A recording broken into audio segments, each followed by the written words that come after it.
Una emisión conducida por Fernando Martí, cronista de Cancún, en compañía de Jorge González Durán, primer cronista de Felipe Carrillo Puerto, y Carlos Cosgaya, cronista de Valladolid. Cancún, 50 años.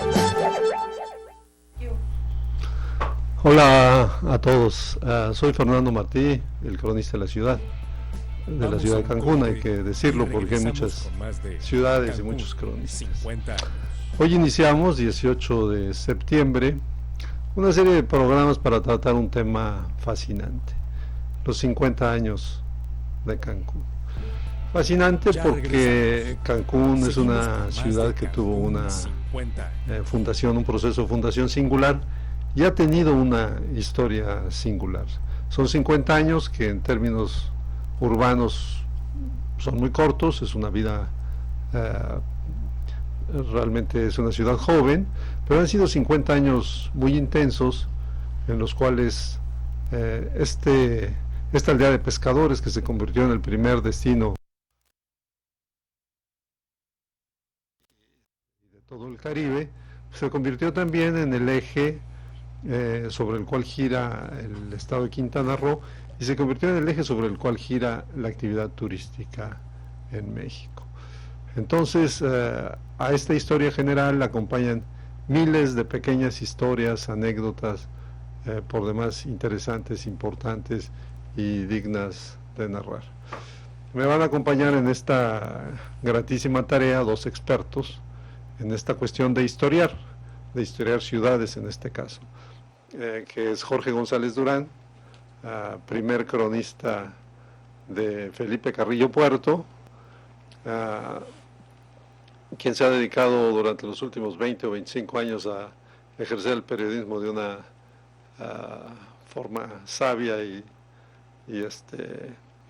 contundente, un muy buen periodista, y Carlos Cosgaya, que es cronista de la ciudad de Valladolid y fue presidente de la Asociación Nacional de Cronistas. Los dos somos tres cronistas los que estamos sentados en la mesa y se supone pues que los cronistas lo que hacemos es eso, historiar, más que hacer historiar la vida de las ciudades. Yo quisiera empezar esta emisión con un par de efemérides que sucedieron esta semana, o que se recordaron esta semana. Una es el golpe, vamos a decir, el impacto del huracán Gilberto en nuestras costas en 1988, y otra es el grito de independencia que se pronunció de diferentes maneras, teniendo que ver con Quintana Roo en los últimos días. Sobre el primer tema, Jorge, tú estabas ya aquí cuando pegó el Gilberto. Sí, naturalmente, fue en el 88. Yo estaba aquí viviendo en la misma casa, ya remodelada, donde vivo ahora, en la unidad Morelos. Allí resistimos el huracán y llegué a mi casa cuando ya los vientos comenzaron a soplar fuerte, porque yo tomé la previsión de comprar en las ferreterías muchos kilos de clavos, y entonces los anduve repartiendo en las casas de algunos amigos para que clavaran, que no fueron tan previsores como yo, para que clavaran puertas, ventanas, y yo ya había asegurada mi casa, como la mayor parte de la gente. Fue una noche, la de Gilberto, noche y día, muy, muy fuerte. Fue el primer huracán de esa intensidad con la que yo viví. Yo había estado en Chetumal en el 72, cuando el huracán Carmen, que fue muy fuerte, y otros que solamente amagaron, llegaron vientos, pero el Gilberto fue el más potente, y hubo estaciones de radio que funcionaron hasta muy tarde, Radio Ayuntamiento, no sé por qué, pero ha resistido estos embates y es la última estación de radio que se va del aire. Se van las privadas y se van todos, ¿no? Pero esta aguanta mucho y allí nos daban la información que les llegaba desde Miami. Y curiosamente también compartían información que les llegaba desde las radios de La Habana, Cuba. En La Habana también estaban monitoreando este huracán y daban información que se replicaba, que se compartía aquí. Y ya sería ya muy tarde, a la medianoche, cuando dijeron que los que no habían logrado salir de sus casas en las colonias populares, que ya no lo hicieron porque ya no había nadie, ni un vehículo, ni nadie que los pudiera rescatar, que era mejor que permanecieran donde estaban. Porque hubo gente, como es natural, que vivía en casas muy frágiles en las colonias de la ciudad, que se negaron a abandonar sus casas para cuidar el refri, para cuidar la tele, para cuidar al perro, en fin, ¿no? Y se negaron, dijeron, no, pues yo aquí me quedo. Y cuando empezaron a sentir el embate de los vientos, pues dijeron, pues siempre sí nos vamos. Y el ejército con sus camiones rescató a algunos, pero luego a través de la radio les dijeron, ya no va a haber rescate de nadie, que se queden donde están, porque ya no pueden entrar a las colonias ni los vehículos del ejército. Hasta que pase esto ya veremos a quienes rescatan. Pero fue una noche muy interesante, sorprendente escuchar el rugir del viento y el silencio. De repente había un silencio terrible y otra vez venían los vientos. Yo no dormí esa noche, porque yo también soy previsor y yo me allegué de café y la estufa pues seguía funcionando con gas, ¿no? Y tenía yo lámparas, velas no, porque para mí son muy peligrosas las velas, con los vientos te la pueden tirar y puede haber un incendio, pero las lámparas muy bien. Y al día siguiente salimos a recorrer la ciudad y vimos la devastación. El día 14 fue terrible, ¿no? Todo cerrado, todo devastado. Tenía unos amigos restauranteros que el día 14, el restaurante Bananas, que estaba en la avenida Tulum, casi enfrente del Palacio Municipal, de Pepe Fuente, ya fallecido, un ilustre restaurantero, que tuvo luego otro restaurante en la zona hotelera. Él tenía almacenados en sus congeladores, no sé, 300, 400 kilos de langosta y de carnes y de todo. Y entonces se dedicó a regalarlos. Entonces corrió la voz de que allí se regalaba langosta y carnes y todo. Y iba la gente a buscar su langosta y su carne, porque dice, quién sabe cuándo se vaya a reanudar esto, y de que se echa a perder, se lo regalo a la gente. Y se corrió la voz. El 14 así pasó, yo ahí estuve con él la noche del 14, y al día siguiente pues fuimos allá a desayunar, funcionaban las estufas con gas, ¿no? Y no sabíamos qué iba a pasar en la tarde, oscureció, se volvió a nublar, y pensamos que no había información precisa. Pensamos que podía regresar, había rumores que va a regresar el huracán y no sé qué. Pero lo que nos llamaba la atención, tomando allá en el restaurante unas copas de vino y comiendo langosta y todo esto, mientras la ciudad estaba sumida en el caos, era que empezamos a ver que empezó a llegar gente como a las 6, la ciudad estaba a oscuras, no había agua potable, no había transporte público, no había nada, pero desde al filo de las 6 todavía había un poquito de claridad. Empezamos a ver que llegaba la gente y nos preguntábamos a dónde van. Algo han de estar repartiendo o regalando, láminas de cartón, que era la principal demanda en ese momento, o comida. Y ya me asomé para ver a dónde iba la gente, y se estaban concentrando enfrente del Palacio Municipal. Y yo pensé también, mal pensado que es uno, que iban a protestar por algo o a pedir algo. Y ya me metí entre la gente, 200, 300, al filo de las 7, 8 de la noche. ya subí al Palacio Municipal y no habían ido ni a pedir nada ni a protestar por nada. Habían ido a esperar el grito y la gente pensaba, se va a dar el grito.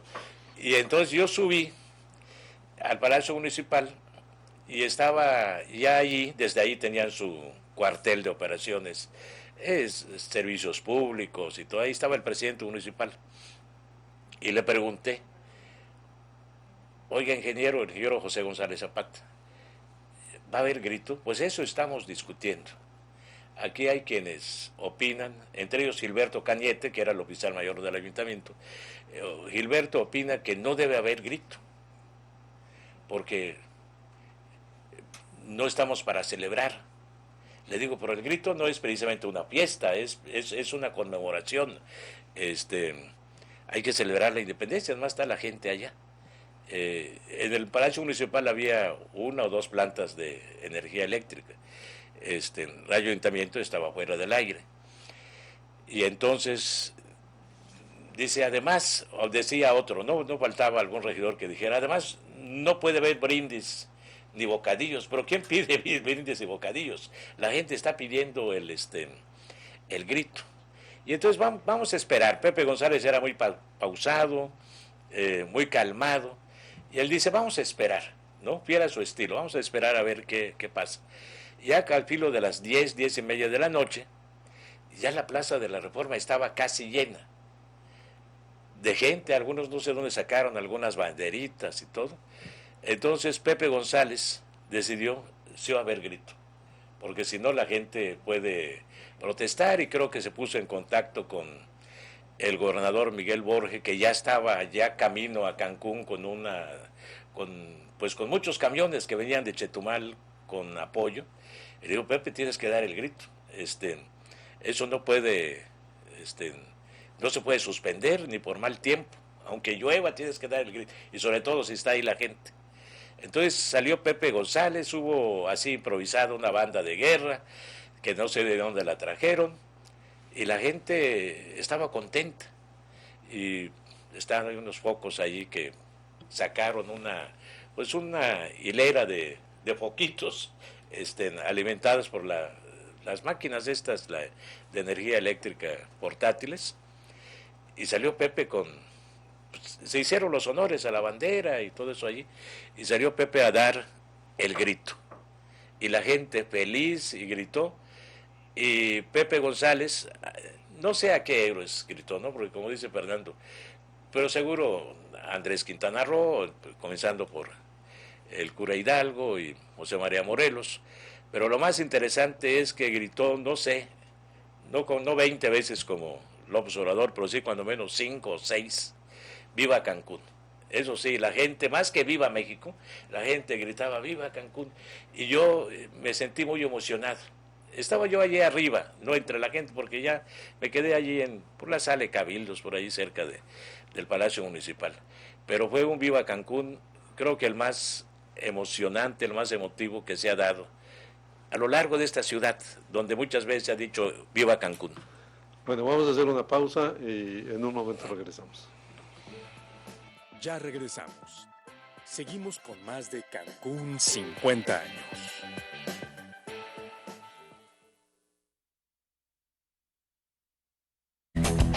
Donde hay un balón, donde hay una pista, donde hay un deportista que le encanta el deporte, ahí estará la pasión de Zona Deportiva. Con información general, con información que a usted le puede encantar, reportajes a color y entrevistas de su deportista favorito. Esto es Zona Deportiva los lunes a las 4 de la tarde. Tiene una cita con nosotros que nos gusta la intensidad del deporte. Mi INE está hecho de las primeras voces que exigieron libertad de elección y de expresión. Está hecho de la fortaleza de quienes lograron sumar su opinión. Hecho del valor de quienes lucharon por la democracia en cada esquina. Mi INE está hecho de esas cosas del pasado que no queremos repetir y del futuro que queremos construir. Mi INE cumple 29 años de garantizar el derecho a elecciones libres donde todas las voces cuentan. Mi INE es lo que soy. Yo me identifico con la democracia. INE. Fue triste encontrar la escuela dañada y que no pudieran entrar nuestros niños a clases. La reconstrucción está en marcha. En esta nueva etapa estamos rehabilitando escuelas y edificios históricos en las entidades afectadas. La cara de los niños, después de 2 años, entrar a sus salones de clase, era una cara como de Día de Reyes, una cara de asombro. Contigo estamos reconstruyendo esperanza. Gobierno de México. ¿Qué tal? ¿Cómo están? Soy Carlos Cobos Castro y esto es Inter y puedes disfrutarlo todos los martes de 9 a 10 de la noche. Ya te la sabes, somos la televisión de Quintana Roo y nos vemos en el 4.1 Ochea.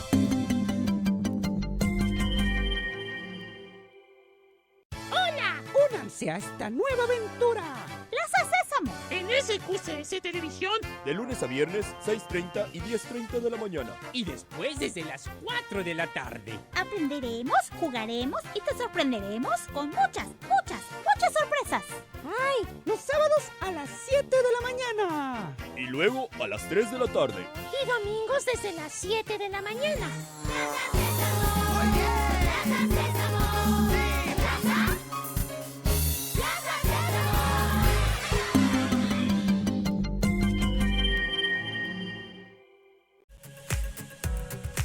Escalac de Pescadores.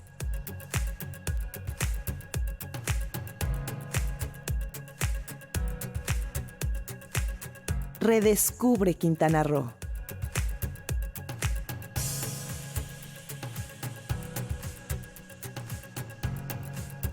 Somos la televisión de Quintana Roo y nos vemos en el 4.1.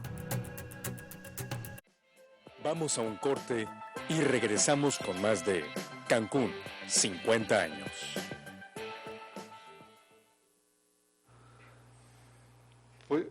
Pues esta interesante historia del grito del 88 de Gilberto. Ya regresamos. Sobre todo cómo la gente llegó Seguimos espontáneamente a la Plaza de Reforma, cómo se juntaron ahí. Pues es una tradición de muchos años, es una tradición centenaria, ¿no? Que se inició en el siglo XIX y persiste en el XX, y todos los periodistas, todos los presidentes, sean de un bando conservadores, liberales, pero todos han dado el grito, ¿no? Debe ser una tradición única en el mundo, no creo que haya ningún país que tenga una ceremonia semejante de dar un grito, sí. El grito de la independencia, ¿no? Y me llamó la atención en este grito, obviamente el presidente anunció que iba a dar 20 vivas, y que le dedicara uno a Leona Vicario. Leona Vicario es una heroína, importante, pero es una heroína menor de la gesta independentista, ¿no? Sí es. Ella fue, además participó de una manera, básicamente ayudando a su marido, al principio con información, después su tío la mete en un convento, huye del convento, se casa con Quintana Roo, y Quintana Roo tuvo una actuación destacada, sobre todo en la gesta de Morelos, ¿no? Probablemente haya sido redactor anónimo de algunos documentos importantes, de algunos artículos de la Constitución de Apatzingán. Se le atribuyen los sentimientos de la nación. Se le atribuyen los sentimientos de la nación. Pero no, el presidente no mencionó a Andrés Quintana Roo, mencionó a Leona Vicario. El que sí mencionó a Andrés Quintana Roo y a Leona Vicario fue el gobernador de Quintana Roo. Y la que no mencionó ni a Quintana Roo ni a Leona Vicario fue nuestra alcaldesa, que si bien gritó al final "Viva Quintana Roo", pues se refería al Estado. Y también gritó muchas veces "Viva Cancún", que es un grito que sienten con mucha emoción, que sentimos con mucha emoción los que vivimos aquí. Pero eso me lleva, ¿debería existir un protocolo de esto? ¿Debería existir algo que tuvieran que decir los presidentes? ¿O es el sello distintivo que le pone, ¿no? Aunque pues tenemos que aceptar que el protocolo general del grito ha cambiado muchas veces, ¿no? Sí, claro, sin duda. En primer lugar, no se ha unificado el criterio de lo que gritó Miguel Hidalgo, entonces, por lo tanto, también lo que repiten los presidentes de la República, gobernadores y alcaldes, pues siempre es con algo, una salpicada de la historia, de los personajes, de sus entidades, de sus localidades, claro, ¿no? Claro. Pero yo sí creo que debería de existir un decreto donde se protocolice algo que de manera uniforme se diga, aunque una vez cubierta esa parte, cada estado y cada municipio diga la parte local, ¿no? Sí, bueno, lo que gritó el cura Hidalgo fue, obviamente es políticamente incorrecto, ¿no? Dijo yo Fernando VII, y cosas así. Pero habrá alguna cosa que se pueda rescatar de lo que dijo Miguel Hidalgo, ¿no? Sí, yo no sé, bueno, él dijo también, muere el mal gobierno. O sea, eso no creo que lo puedan decir. Eso no, otra cosa políticamente incorrecta. Sí, bueno, es que realmente nosotros el grito lo hacemos homenajeándolos a los héroes, no replicando lo que él dijo, ¿no? Entonces, lo que hay que unificar es a quiénes, de qué forma y en qué orden se deberían de mencionar, y ya después de eso, como digo, pues tal vez un aporte local, ¿no? Puede ser, no sé qué opinen ustedes, se pudiese incluir en el grito, en las entidades o en los municipios, algunos héroes locales. Por ejemplo, en Yucatán hay precursores de la independencia, sí, claro. Los sanjuanistas, el padre Velázquez, don Matías Quintana también, el padre de Andrés Quintana Roo. No sé si pudiera incluirse algunos héroes locales que no tuvieron relevancia nacional, ¿no? Pero sí local, porque la historia nacional es hasta cierto punto, pues digo, hay muchos mitos, ¿no? La historia es un mito, claro, sobre todo cuando es nacional. Cuando es nacional, ¿no? Y se relega a héroes locales, por ejemplo, a estos de Yucatán, que fueron precursores de la independencia. Los sanjuanistas. Los llamados sanjuanistas, porque se reunían en la iglesia de San Juan. Así y estaba el padre Velázquez, y tienen importantes pronunciamientos. Sí, Lorenzo de Zavala. García Rejón. Claro. Andrés Quintana Roo.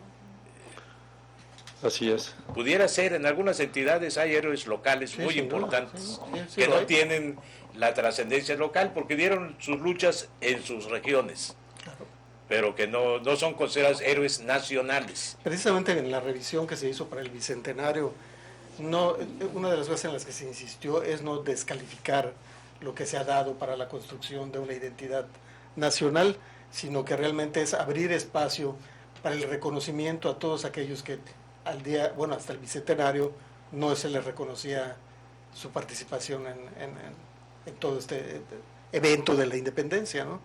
Entonces, para mí es una parte importante, por eso menciono, hay los héroes nacionales, sí, pero también hay los héroes locales, porque la independencia, bueno, en el caso de Yucatán no se disparó un solo tiro, pero en el resto del país sí fue hasta Veracruz. Bueno, y en el caso de Quintana Roo ni nos enteramos, claro, o sea... Era la península. Era, o sea, toda la Capitanía General de Yucatán, ¿no? Así es. Que se independiza el 15 de septiembre, Yucatán. O sea, es realmente... Es una sesión de cabildo, ¿verdad? Una sesión de cabildo, así es. Sí, donde se declara la independencia el 15 de septiembre. Exactamente, de la misma forma de la conciliación que hubo con Juan O'Donoghue y Iturbide, o sea, un acuerdo y todo. Lo mismo sucede entre el gobierno municipal y bueno, los que querían asumir el gobierno municipal. Esa es una gran lección para la política de ahora. La independencia fue un gran acuerdo político nacional. Sin duda. Sí, hubo un gran acuerdo político. Sí, la gesta. Porque el 15 de septiembre de 1810 se inició, sí, pero el 21 se consumó mediante un acuerdo. Sí, sin duda, de Iturbide precisamente, claro, ¿no? Primero con Guerrero y después con Juan O'Donoghue, ¿no? Pero digo, y antes de Juan O'Donoghue hubo una serie de acuerdos, cartas, encuentros y con precisamente Iturbide y todos los líderes de los movimientos, donde incluso convence a gente del ejército del virreinato a unirse a la independencia, ¿no? Y hay héroes que han pasado a segundo término, Fernando Carlos. Por ejemplo, Lorenzo de Zavala, que realmente un liberal de prosapia, un gran escritor, pero pasó, ya no se le menciona en la historia de la independencia, porque él se fue a Texas y promovió la independencia de Texas. Sí. Fray Servando también. Fray Servando, Teresa de Mier. Claro. Claro. Iturbide, claro, peor que Iturbide, no puedo estar. Sí, bueno, Iturbide es una figura. Emperador, pero en fin. Claro. Pero a él se le debe la etapa final y la conclusión de la lucha armada para precisamente lograr la independencia. Pues podríamos decir que fue un acuerdo, pero a lo mejor deberíamos decir que fue un mal acuerdo, porque el buen pleito siguió. Sí, es decir, se pusieron de acuerdo liberales y conservadores, pero el pleito siguió y siguió durante varias décadas. Sí. En un periodo que deberíamos de tener 7 de a 4 años presidentes de la República, tuvimos 50. 50 presidentes. 50 presidentes. 50. Sí. No, pero además de acuartelazos y claro. Uno quítate tú para que me ponga yo, o sea, era... Y sucede lo mismo, aunque es otro tema, pero sucede nada más para ejemplificar después de la Revolución, pasa lo mismo. Pero sí fue una época muy caótica, la posterior entre Iturbide, entre Guadalupe Victoria, y el Porfiriato. Bueno, Guadalupe Victoria duró los 4 años, ¿no? Sí, claro, Guadalupe Victoria, sí. Y Andrés Quintana Roo fue un gran sobreviviente. Sí. Fue de los pocos héroes de la independencia que no fue fusilado. Sí, estuvo en la cárcel, pero... Andrés Quintana Roo se acoge al indulto. Sí, se acoge al indulto después de la etapa de Morelos. Entonces, cuando se consuma la independencia, él no está activamente participando del lado de los liberales. Y después Andrés Quintana Roo sirvió a varios gobiernos conservadores, y sirvió siendo un liberal de pura cepa. Sí. Y es muy honroso que el estado de Quintana Roo tenga el nombre, porque es el único intelectual mexicano que ha sido reconocido y ha sido honrado con la implantación de su nombre a un estado de la República, ¿no? Pero bueno, él sirvió en el gobierno de Valentín Gómez Farías, en las ausencias de Santana, y además era un técnico muy calificado. Hay unos estudios que él elaboró sobre el fomento a la minería y el fomento a la ganadería, que son siguen siendo documentos valiosos 100 o 100, 200 años después, ¿no? Claro. Era una gente muy reconocida, y yo no he escuchado ninguna versión todavía de por qué nuestro estado se llama Quintana Roo. Si fue una decisión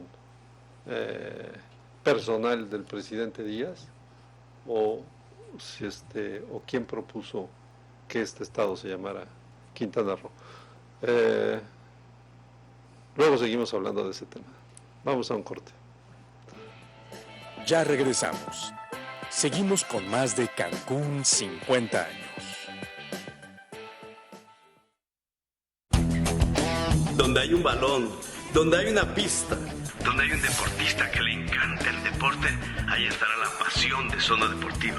Con información general, con información que a usted le puede encantar, reportajes a color y entrevistas de su deportista favorito. Esto es Zona Deportiva los lunes a las 4 de la tarde. Tiene una cita con nosotros que nos gusta la intensidad del deporte.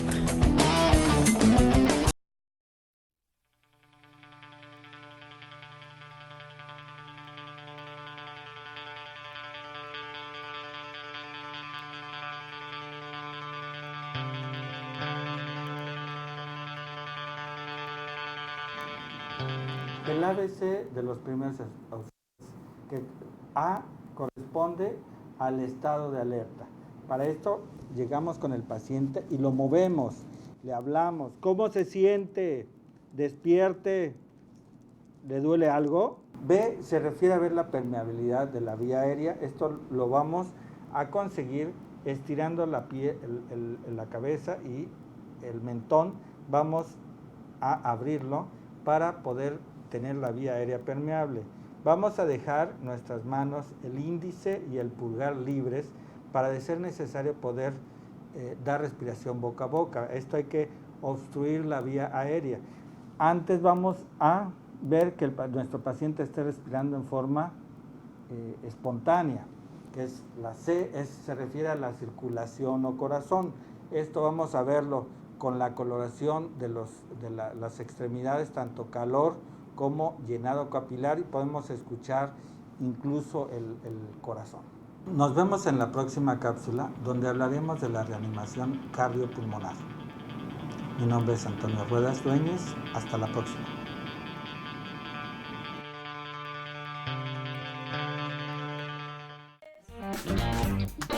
¿Qué tal? ¿Cómo están? Soy Carlos Cobos Castro y esto es Inter y puedes disfrutarlo todos los martes de 9 a 10 de la noche. Ya te la sabes, somos la televisión de Quintana Roo y nos vemos en el 4.1 Oye.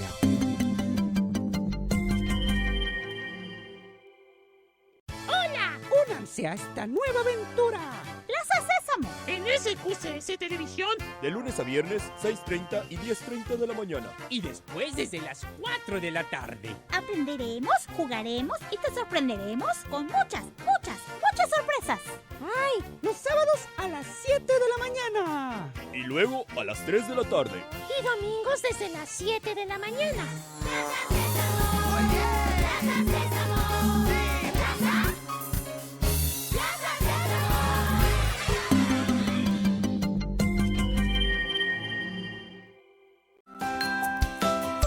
Chetumal, donde inicia México.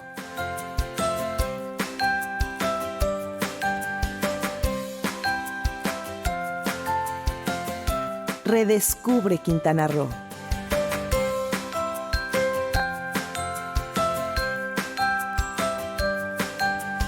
Somos la televisión de Quintana Roo y nos vemos en el 4.1.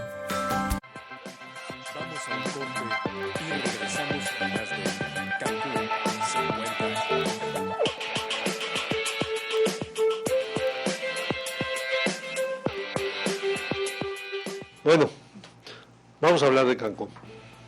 Vamos a hablar de esta ciudad singular que es nuestro tema. Y quiero hacer un comentario muy breve. Si uno se mete a Google y busca supermanzanas, pone la palabra supermanzanas, lo que aparece en los primeros 50 o 100 son supermanzanas de Cancún, como si las supermanzanas hubieran sido creadas por esta ciudad.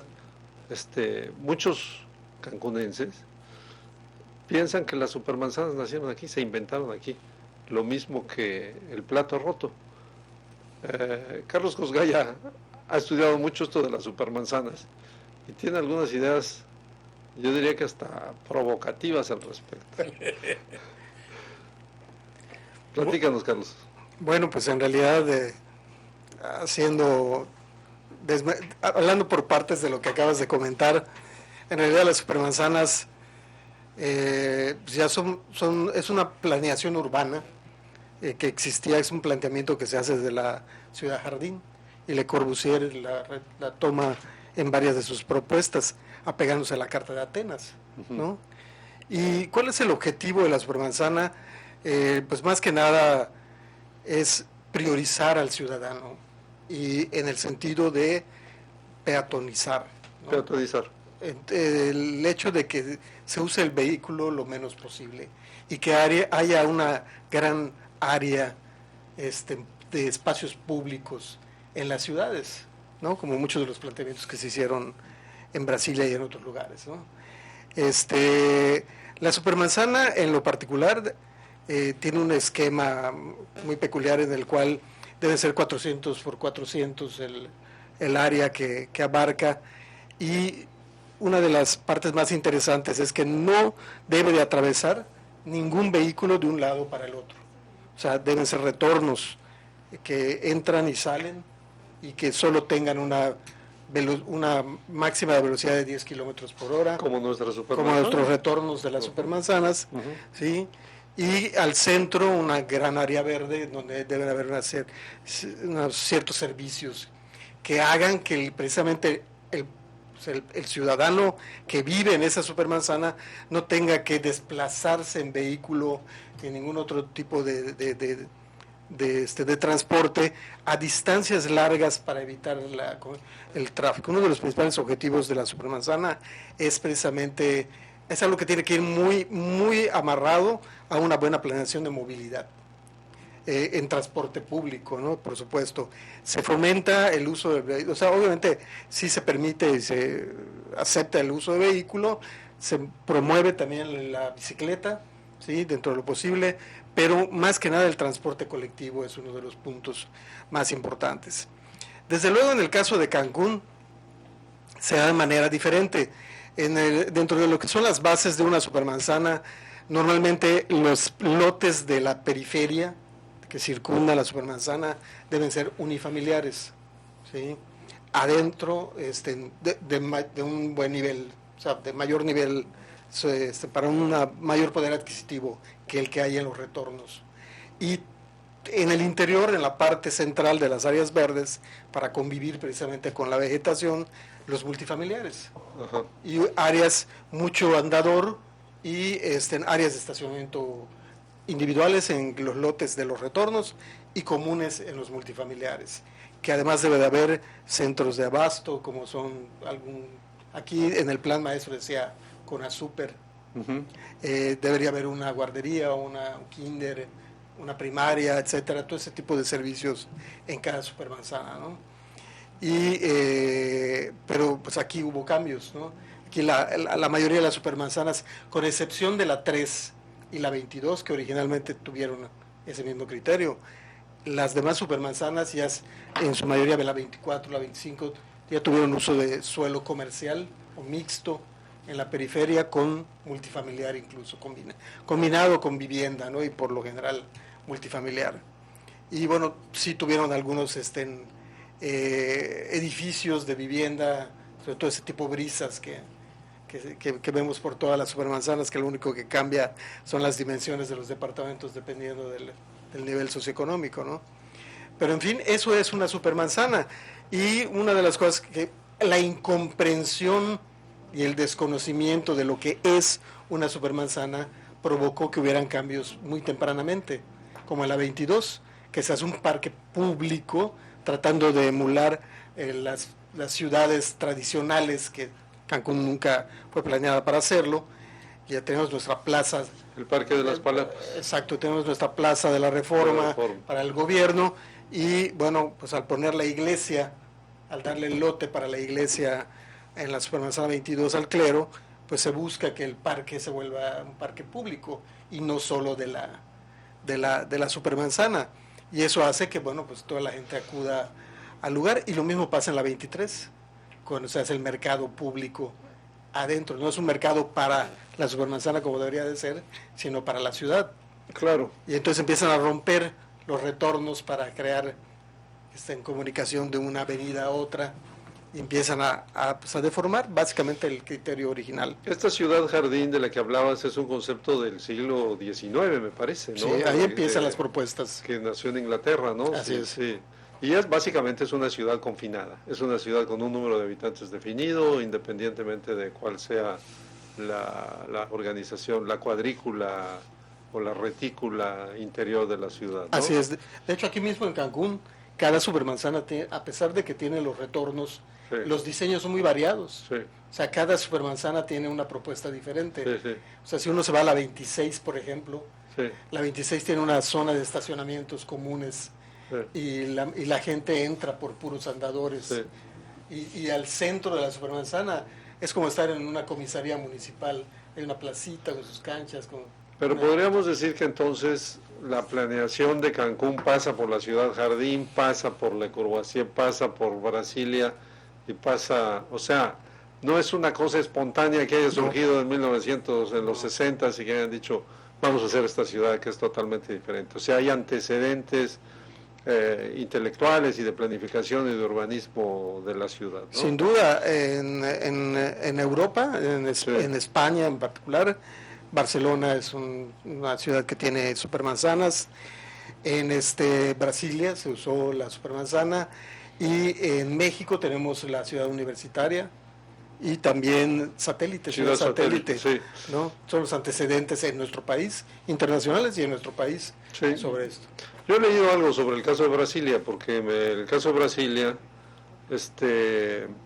incluso se usaba el mismo término, ¿no? Allá les dicen supercuadras, no supermanzanas, pero es exactamente sí, eso de la ciudad confinada, ¿no?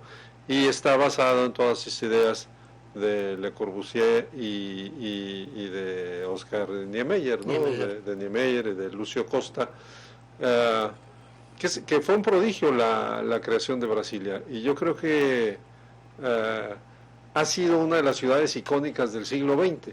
aparte de que ya fue declarada Patrimonio Mundial de la Humanidad por la UNESCO, ¿no? Pero es una ciudad que un presidente socialista, el Juscelino Kubitschek, decide retomar lo que decía la Constitución de Brasil, porque hay una Constitución de Brasil de 1800 y pico que dice hay que hacer una nueva capital que se llame Brasilia, hasta el nombre le habían puesto, y hay que retirar la capital de las costas. Entonces eso durante 100 años es letra muerta, hasta que Kubitschek, muy amigo de Neumayer, los dos de orientación socialista, dice vamos a hacer Brasilia. Y lo hacen a una velocidad realmente fantástica. En 56 lanzan la convocatoria, en el 57 eligen el proyecto de un planificador que no conocían, un urbanista que se llama Lucio Costa, en el 57, y en el 60 están inaugurando la ciudad. Lucio Costa fue maestro de Niemeyer. Okay. Entonces, una velocidad impresionante. En el 60 la hacen y le dan a esa ciudad un prestigio internacional. Esa ciudad influye a todos los planificadores urbanos del mundo, sin duda, ¿no? Y en el caso de México influye mucho a Mario Pani, que es el creador de Ciudad Satélite y Ciudad Universitaria, y los descendientes, los discípulos de Mario Pani son los que crean el proyecto los hermanos de Landa, ¿no? De Cancún. De manera que ya vemos que tenemos un árbol genealógico complicado y un parentesco. Y se ha replicado, se ha tomado como punto de referencia este modelo de Cancún para otras ciudades nuevas. Porque supongo que después de Cancún han surgido otras ciudades o pueblos que se convirtieron en ciudades. No, o sea, realmente como que Cancún sea la inspiración, no. Cuando yo estuve en planeación urbana en el Implano y empezamos a trabajar hacer el estudio para la regeneración de la zona centro, en la cual se hizo una identificación de las primeras supermanzanas, de su tipología y también de su arquitectura urbana y arquitectónica. De la Universidad de Barcelona, precisamente Jordi Tresserras me escribió y me dijo que nosotros podríamos marcar una pauta internacional en las acciones que se tomaran para las intervenciones y de la regeneración de la zona. Me dicen centro. que hay que averiguarlo, pero me lo dice un amigo, que Belmopán, la capital de Belice, tomó algo de las supermanzanas, que se creó Belmopán después de Cancún. Es una ciudad muy pequeña, pero no por eso podemos olvidarla. Por cierto, vamos a hacer el último corte. Vamos a saludar a la directora general del Sistema de Comunicación Social, que nos envió un mensaje, la licenciada Marta Silva, que ya está compartiendo el programa en las diversas redes sociales del sistema. Pues sí, desde aquí un saludo muy afectuoso a Marta Silva. Ya regresamos. Seguimos con más de Cancún 50 años. Donde hay un balón, donde hay una pista, donde hay un deportista que le encanta el deporte, ahí estará la pasión de Zona Deportiva. Con información general, con información que a usted le puede encantar, reportajes a color y entrevistas de su deportista favorito. Esto es Zona Deportiva los lunes a las 4 de la tarde. Tiene una cita con nosotros que nos gusta la intensidad del deporte. ¿Qué tal? ¿Cómo están? Soy Carlos Cobos Castro y esto es Inter y puedes disfrutarlo todos los martes de 9 a 10 de la noche. Ya te la sabes, somos la televisión de Quintana Roo y nos vemos en el 4.1 Ochea.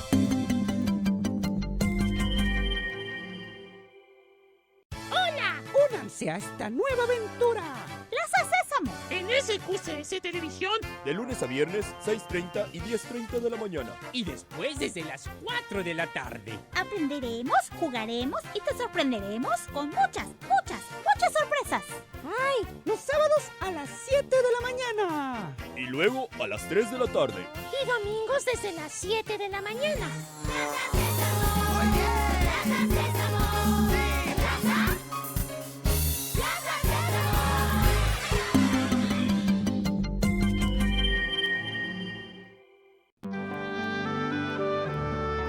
En Conjulich, el legado de la civilización maya permanece en el tiempo en perfecta armonía con la naturaleza.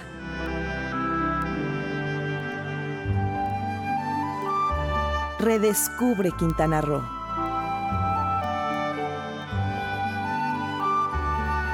Somos la televisión de Quintana Roo y nos vemos en el 4.1.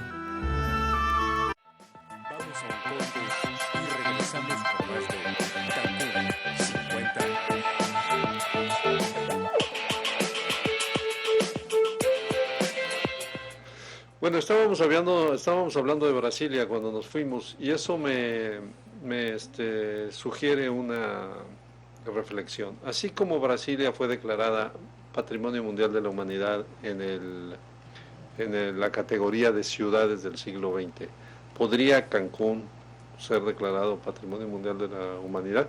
Se los voy a dejar ahorita para que la piensen.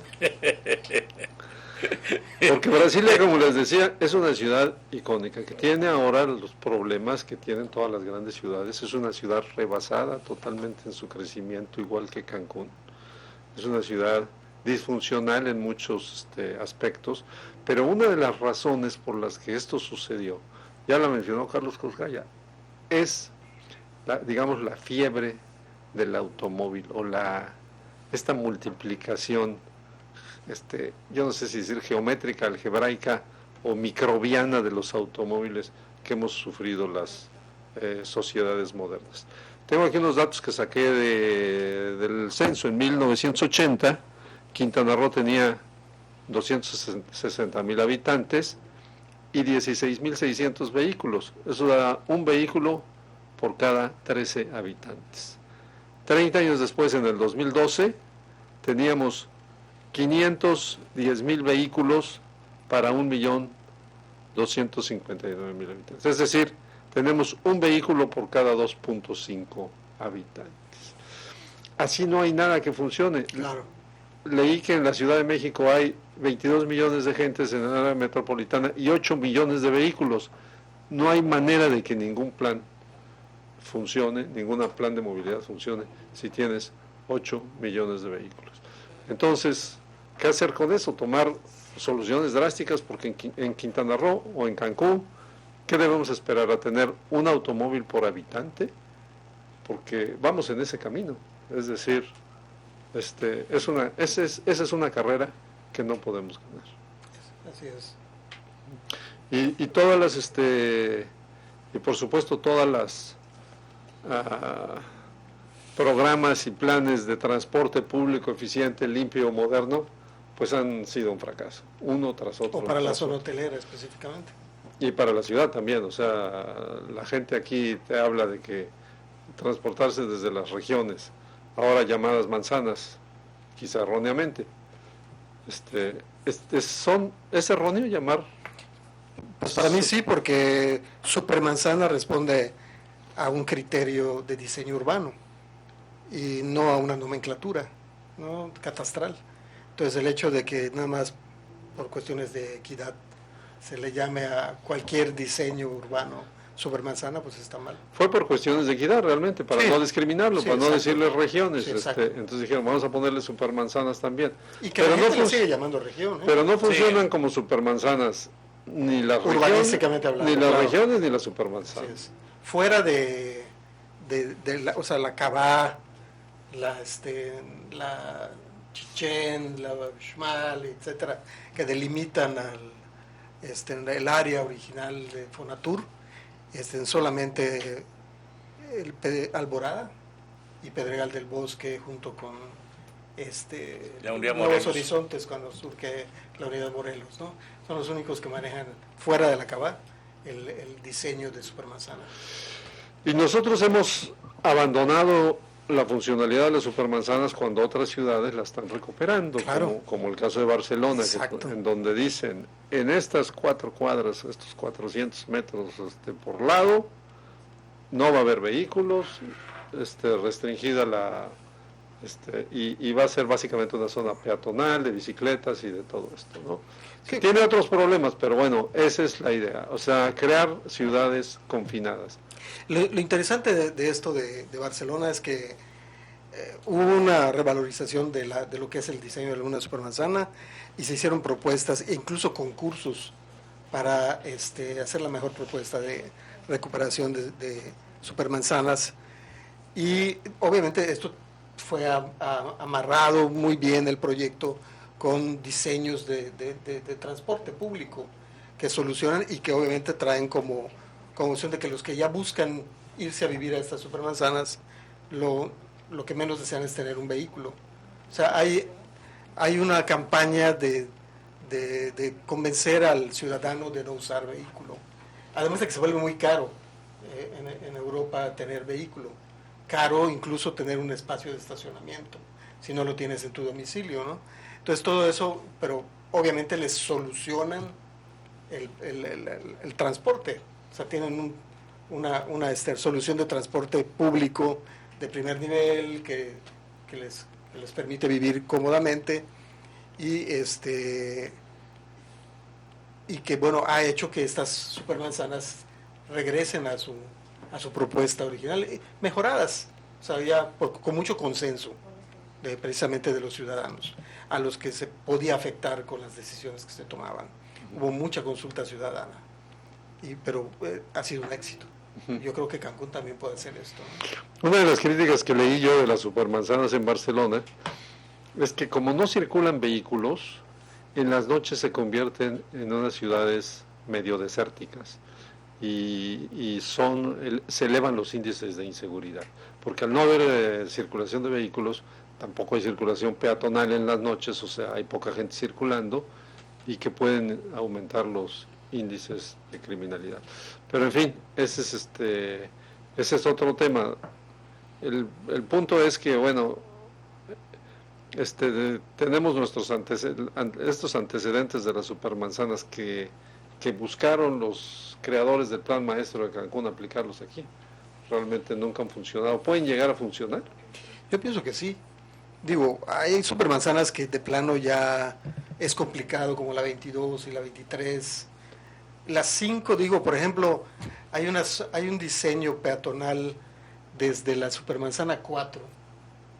Puede uno caminar hasta la avenida García de la Torre, atravesando las 4, las 5 y la 2. Y es un área muy bonita. Bueno, ya está en la 5 está muy deteriorada, pero yo creo que esas propuestas de los andadores, que también muchos se los andan adueñando por la falta de uso, pero en un buen análisis y una buena propuesta, yo creo que hay mucha gente que realmente camina en Cancún. Sí, aquí fíjate que el hecho de que se haya rebasado esto de las supermanzanas, que se haya desconfigurado, ha hecho que la gente camine más. Sí. Cancún es una ciudad donde la gente camina. Hay calles donde tú ves gente toda la noche, aún siendo de alguna manera riesgoso caminar, relativamente. Pero esto que dices que si no camina la gente que no camina la gente porque al no haber vehículos se vuelve, pues, potencialmente peligroso, pasa en muchas ciudades de Estados Unidos también, donde no ves gente caminando. Pues la gente que usa, no tiene por qué caminar la gente. Y a las 10 de la noche ya no hay gente en muchas zonas caminando, nada más en las zonas del centro, en los grandes restaurantes.